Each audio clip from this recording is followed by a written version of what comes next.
North Korea. The very name conjures images of secrecy, isolation, and military might. This enigmatic nation, often dubbed the Hermit Kingdom, remains one of the world's most secluded and least understood. Yet behind its closed borders lies a fascinating and often overlooked aspect, its aviation sector. North Korea's Air Force, while not among the world's most advanced, plays a crucial role in the country's defense strategy and propaganda machine. This essay will explore the unique dynamics of North Korean aviation, delving into its history, fleet composition, strategies, and challenges. We will examine how this isolated nation has developed and maintained an air force despite facing crippling economic sanctions and technological limitations.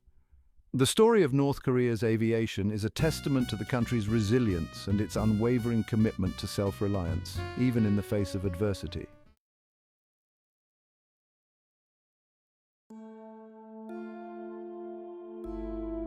North Korea's aviation sector is deeply intertwined with the country's political ideology and strategic imperatives.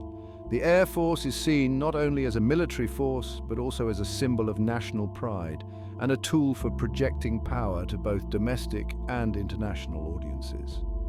We will explore how aviation features prominently in North Korea's propaganda, with air shows and military parades showcasing the regime's supposed military prowess. The impact of Kim Jong-un's leadership on North Korea's aviation cannot be overstated. Since assuming power, Kim has shown a keen interest in modernizing the Air Force, recognizing its importance in maintaining the regime's grip on power. We will examine Kim's frequent inspections of air bases, his emphasis on pilot training, and his efforts to acquire newer aircraft and technology despite the limitations imposed by sanctions. Understanding North Korea's aviation sector requires looking beyond the mere hardware. It demands an appreciation for the country's unique geopolitical context, its history of conflict, and its unwavering commitment to self-reliance. The challenges faced by North Korea's aviation are immense, but so too is the determination of its leadership to overcome them.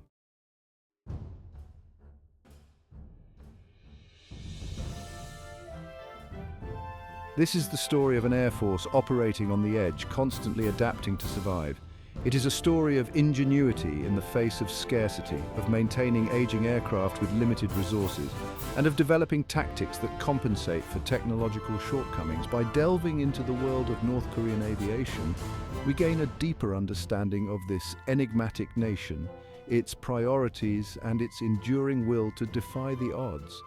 In the sections that follow, we will embark on a comprehensive exploration of North Korea's aviation, examining its evolution, its strengths, its vulnerabilities, and its enduring significance in the context of North Korea's national strategy.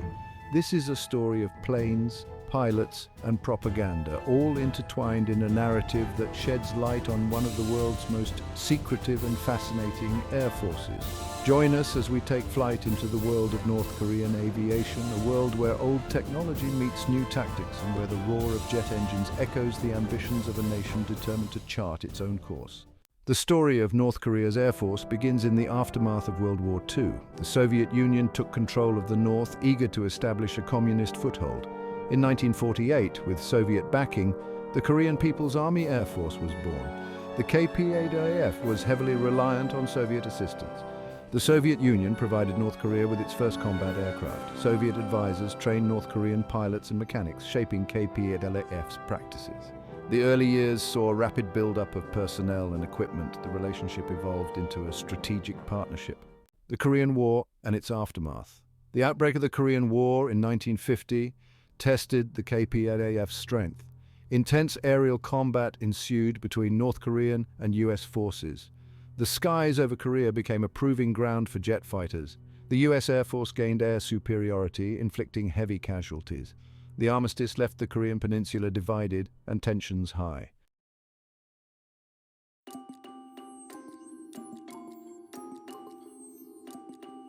Section 3, the Cold War build-up, walking a tightrope. The Cold War era witnessed a steady expansion of North Korea's Air Force. As tensions between the Soviet Union and the United States intensified, North Korea sought to bolster its defenses against a potential US attack. The KP-8 acquired a wide array of Soviet-made aircraft, including MiG-21 fighters, Il-28 bombers and An-2 transports. North Korea also began to develop its own indigenous aircraft industry, albeit with limited success. However, North Korea's reliance on Soviet military aid came at a price. The country became increasingly dependent on Moscow for spare parts, maintenance and technological upgrades. This dependence made North Korea vulnerable to shifts in Soviet foreign policy. In the 1960s, following a split between the Soviet Union and China, North Korea found itself caught in a difficult position, forced to navigate the rivalry between its two communist allies. This balancing act required deft diplomacy and a careful calibration of its foreign policy. Despite the challenges, North Korea managed to maintain a delicate balance, extracting aid from both the Soviet Union and China, while avoiding becoming overly reliant on either. North Korea's ability to play one communist power off against the other allowed it to maintain a degree of autonomy in its decision-making. However, this balancing act would become increasingly difficult to sustain as the Cold War entered its twilight years.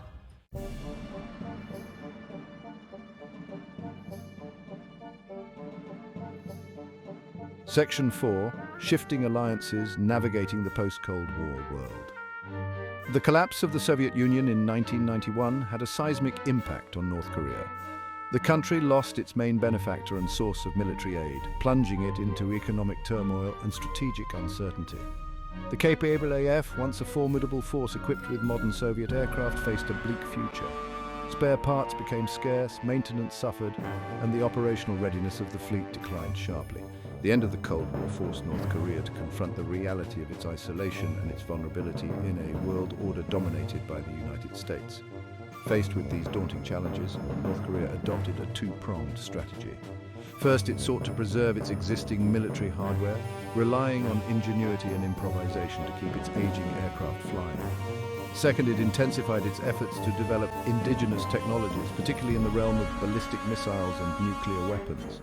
North Korea's leadership recognized that in a post-Cold War world, conventional military superiority alone would not guarantee its security. It needed a more potent deterrent, one that would make the cost of any attack on North Korean soil unacceptably high. The post-Cold War era has been a time of both adaptation and defiance for North Korea. The country has weathered economic sanctions, international condemnation, and diplomatic isolation, all while clinging to its ambition of becoming a nuclear power. The KP-8, though a shadow of its former self, remains a symbol of North Korea's determination to chart its own course. The future of North Korea's Air Force, much like the future of the country itself, remains uncertain, a testament to the enduring legacy of the Cold War and the volatile geopolitics of the Korean Peninsula.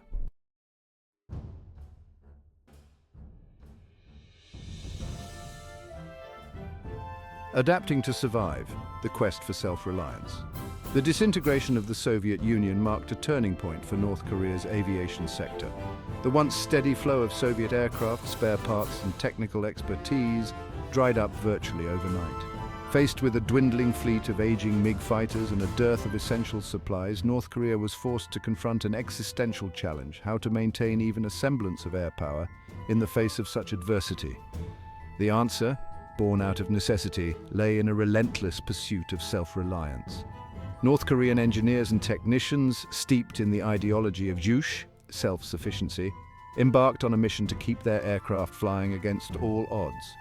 Cannibalization became commonplace, with parts stripped from grounded aircraft to keep others operational. Reverse engineering and improvisation became essential skills as mechanics sought to replicate or substitute scarce components. This spirit of resourcefulness extended beyond mere maintenance. North Korea established its own pilot training programs, seeking to reduce its dependence on foreign instructors. Flight simulators were developed, albeit rudimentary by Western standards, to provide pilots with crucial training hours despite fuel shortages. The KP-8, forced to adapt or perish, evolved into a testament to human ingenuity in the face of overwhelming constraints.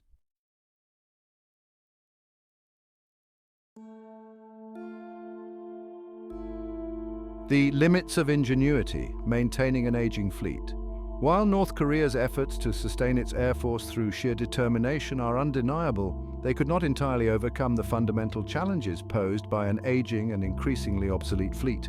The backbone of the KPAF remained the Soviet-era MiG-21, an aircraft first introduced in the late 1950s.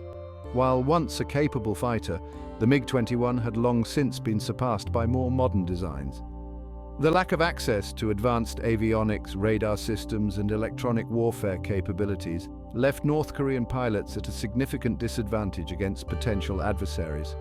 The KPAF's ability to defend North Korean airspace against a determined attack, particularly from technologically superior forces like those of South Korea and the United States, was increasingly doubtful. The limitations of ingenuity were becoming increasingly apparent. Moreover, the safety record of the KPAF raised serious concerns. Accidents and crashes, often attributed to poor maintenance or the use of substandard parts, were not uncommon. The risk associated with operating an air force under such conditions were undeniable, highlighting the human cost of North Korea's isolation and its unwavering commitment to maintaining a military posture despite the inherent dangers.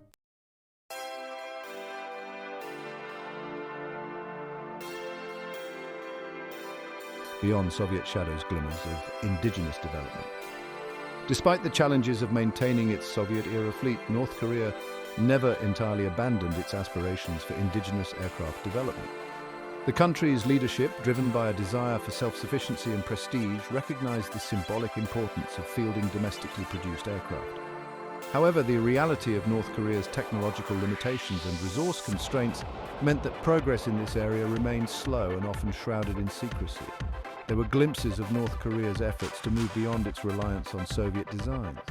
Reports emerged of attempts to develop and produce light attack aircraft and trainers, though concrete information on these projects remained scarce.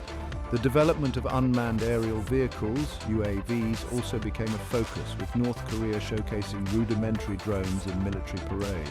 While the capabilities of these drones were uncertain, they underscored North Korea's determination to explore new technologies, even with limited resources. These indigenous development programs, while ambitious, faced an uphill battle. The lack of access to advanced technologies, coupled with the impact of international sanctions, hampered North Korea's ability to acquire the materials, components, and expertise needed to develop truly competitive aircraft. The gap between North Korea's aspirations for self-sufficiency in aviation and the reality of its technological limitations remained significant. Fighter jets of the KPAF, an aging arsenal. North Korea's air power is built on Cold War-era technology. The KPAF's fleet is mostly Soviet-era aircraft, outdated by modern standards. The MiG-21, a supersonic jet from the late 1950s, is central to their force. Once a symbol of Soviet prowess, the MiG-21 is now obsolete. MiG-23 and MiG-29 fighters, acquired in the 1980s, offer improved performance. However, sanctions and lack of spare parts hinder their effectiveness.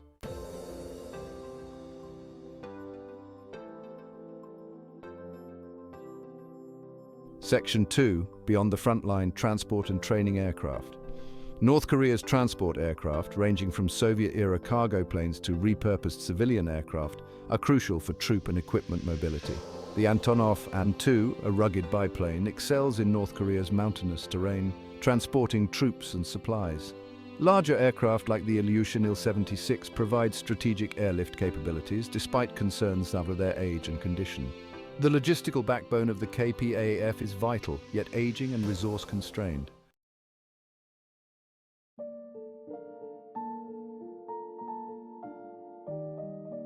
Section 3, Eyes in the Sky, Helicopters and Their Roles. North Korea's helicopter fleet, including the Mi-8, provides versatility in troop transport, reconnaissance, and medical evacuation. The Mi-8's ruggedness suits North Korea's challenging terrain. Smaller helicopters like the Mi-2 and MD-500 offer light transport and reconnaissance capabilities. Despite limitations, these helicopters enhance the KPAF's tactical flexibility.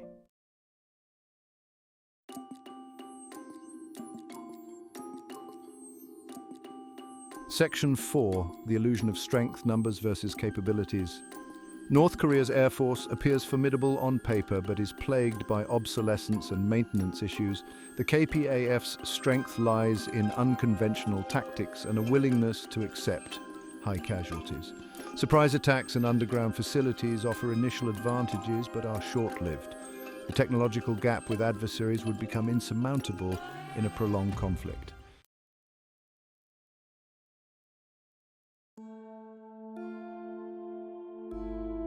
Section 1, the wrench in the works, sanctions and scarcity. Economic sanctions severely impact North Korea's ability to maintain its air force.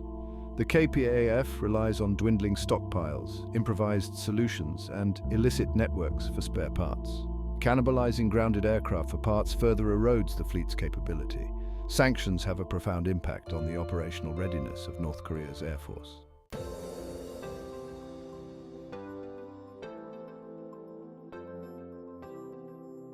Section 2, cannibalization and improvisation, keeping the fleet airborne. North Korean engineers display ingenuity in maintaining aging aircraft. Reverse engineering and substitute materials extend aircraft lifespans. The spirit of Yuchi drives the KPAF's maintenance culture. Despite challenges, the KPAF keeps its fleet operational through resourcefulness.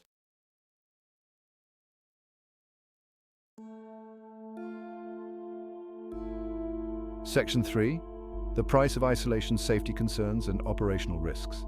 The KPAF's safety record is poor due to substandard parts and maintenance backlogs. Lack of modern diagnostic equipment and training exacerbates risks. North Korean pilots face challenges in maintaining proficiency. The KPAF operates with higher risk levels compared to other air forces.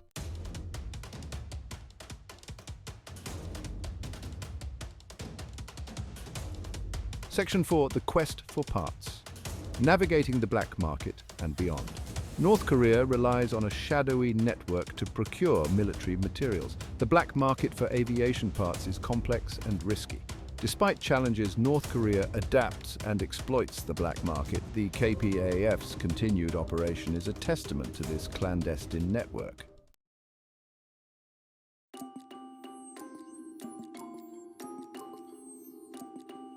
Section 1. Asymmetric warfare, leveling the playing field. North Korea adopts asymmetric warfare to compensate for its air force's shortcomings. Surprise attacks and underground facilities are key tactics. The KPAF's pilots are trained to accept high casualties. This approach aims to disrupt and inflict early damage on adversaries.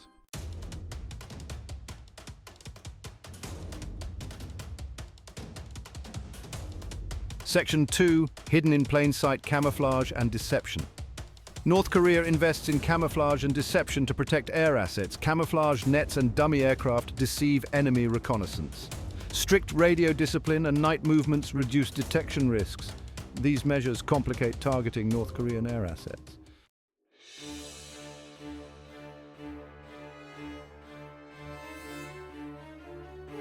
Section 3, underground fortresses protecting the wings of the DPRK. North Korea's underground facilities protect aircraft and equipment.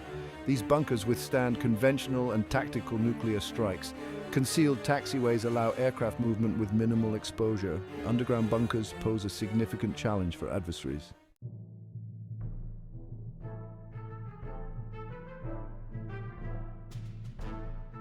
Section 4, human wave tactics, the peril and the gamble. North Korea's military doctrine includes massive assaults to overwhelm defenses. The KPAF supports this strategy with coordinated attacks on key targets. High aircraft losses and civilian casualties are expected. North Korea's leadership is willing to accept these sacrifices for strategic objectives. Air Koryo, a window to the world, carefully curtained. North Korea's national airline, Air Koryo, offers a rare glimpse into its curated image. Dubbed the worst airline for its aging fleet, it serves as transport and a tool for projecting normalcy. Founded in 1955, it connected Pyongyang to the communist bloc. The collapse of the Soviet Union and sanctions in the 1990s hit hard. Restricted access to parts forced reliance on an aging fleet. Despite challenges, it maintains flights to Beijing, Shanghai, Shenyang, and Vladivostok. These routes are vital for North Korea's elite and limited foreign trade.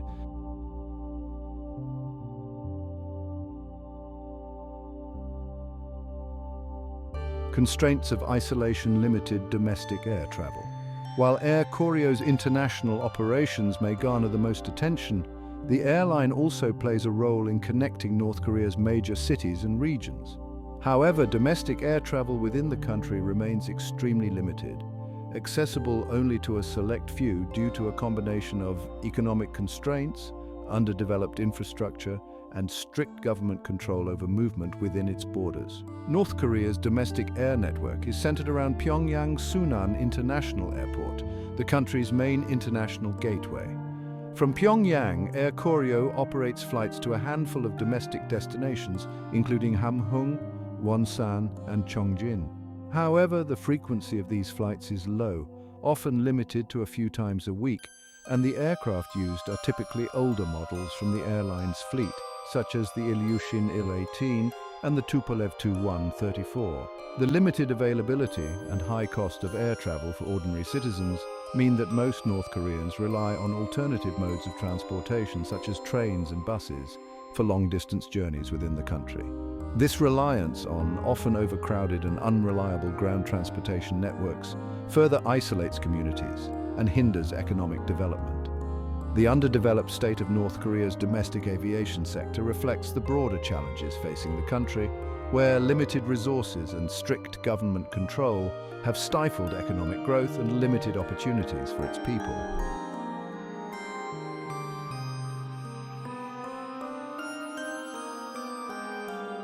International routes, a tightly controlled gateway.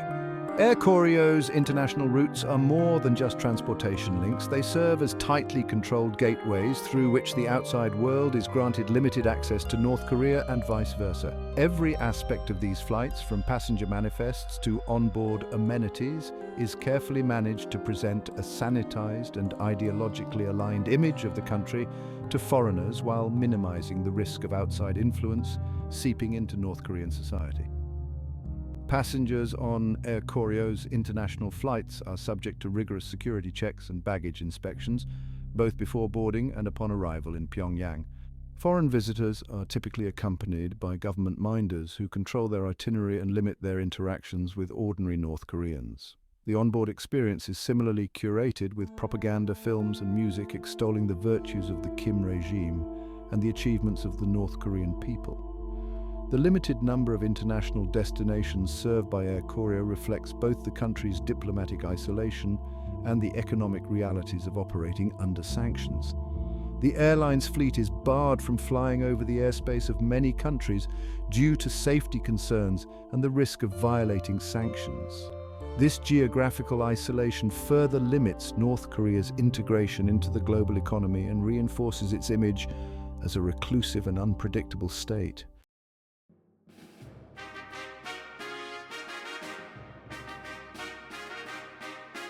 Section 4, a symbol of prestige, the Chamhae-1 and air power projection.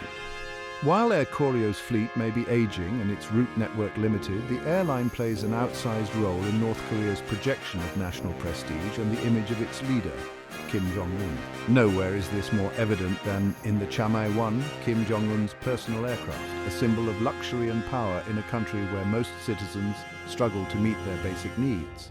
The Chamhae-1, a Soviet-designed Ilyushin Il-62M jetliner, was acquired by North Korea in the 1980s and has since undergone several refurbishments to serve as Kim Jong-un's official aircraft. The aircraft, painted in the colors of the North Korean flag and emblazoned with the country's official insignia, is a far cry from the Spartan conditions endured by ordinary passengers on Air Koryo's regular flights.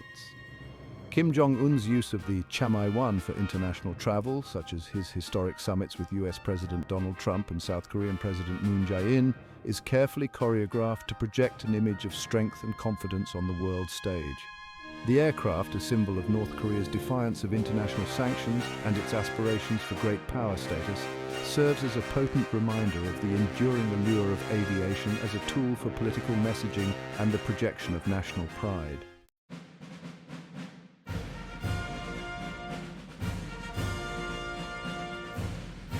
Aviation in North Korean propaganda. In North Korean propaganda, aviation projects military might and national pride. The KPAF is showcased as a formidable force defending the nation. The age and limitations of the aircraft are glossed over, replaced by a narrative of strength. Military parades highlight the KPAF's prowess to domestic and international audiences. Fighter jets, often with fresh paint, fly in tight formations, captured by state television. The formations convey overwhelming force, designed to intimidate and awe. State documentaries glorify the KPAF's history and exploits. The KPAF stands ready to defend the nation with unwavering loyalty. Kim Jong-un understands the power of imagery and the importance of embodying the might of the North Korean state. Aviation has become central in Kim's efforts to cultivate a cult of personality and solidify his grip on power. He projects an image of a strong leader, involved in every aspect of North Korea's defense. State media frequently features Kim inspecting air bases, surrounded by officers and soldiers. These photo opportunities reinforce Kim as a hands-on leader, deeply knowledgeable about military affairs.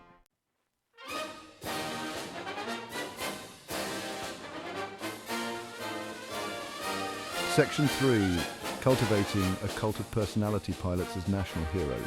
In North Korean propaganda, pilots are revered as national heroes, embodying self-sacrifice and loyalty to the Kim regime. They are portrayed as the elite, defending the nation's skies and protecting its supreme leader. Their bravery and commitment inspire the masses, reminding them of external threats. State media highlights their humble beginnings and rigorous training. They rise through the ranks through hard work and loyalty to the Kim dynasty. Their stories resonate with ordinary North Koreans, reinforcing service to the state as the highest calling.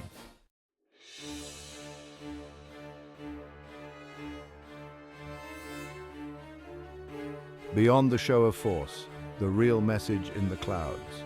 North Korean aviation propaganda aims to deter aggression and project strength. It reinforces the Kim regime's legitimacy and maintains social control. Domestically, it quells dissent and justifies militaristic policies. Internationally, it sends a message of defiance and deterrence. North Korea projects an image of unpredictability and resolve.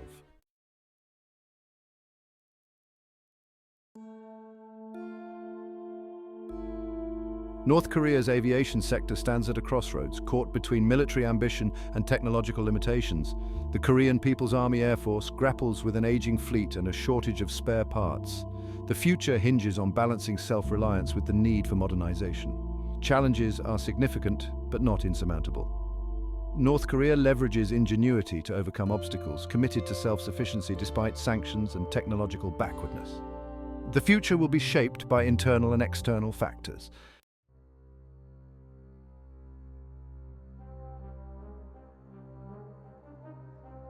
International sanctions imposed in response to North Korea's nuclear weapons program and its abysmal human rights record have undoubtedly had a profound impact on the KPAF's ability to operate and modernize.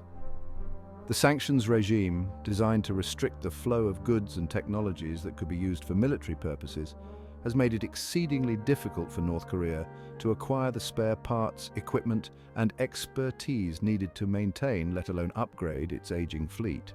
The procurement of aviation fuel, lubricants, avionics systems, and engine components, all essential for keeping aircraft airworthy, has become a logistical nightmare for the KPAF. Legitimate channels for obtaining these items are virtually non-existent, forcing North Korea to rely on a shadowy network of intermediaries, front companies, and illicit arms dealers to circumvent the sanctions regime.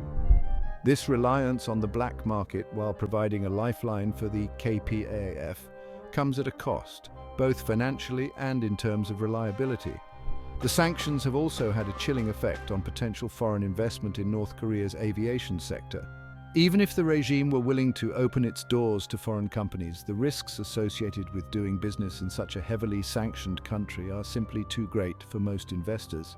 As a result, North Korea remains largely isolated from the global aviation industry, deprived of the capital, technology, and expertise that would be crucial for modernizing its air force. Despite sanctions and technological backwardness, North Korea shows interest in UAVs and cyber warfare to offset conventional weaknesses. Progress in indigenous drone programs suggests a new threat to South Korea. Heavy investment in cyber warfare aims to disrupt adversaries' critical infrastructure. The future of North Korean aviation remains uncertain, a testament to the country's unpredictable nature. The KPAF is undergoing a period of flux, seeking to adapt to the realities of the 21st century. Balancing traditional air defense with emerging technologies will shape the KPAF's future. Rapid technological advancements mean North Korea cannot remain isolated indefinitely. Engaging with the outside world may become essential for the KPAF to modernize. The roar of North Korean jets will continue to echo, symbolizing defiance and self-preservation.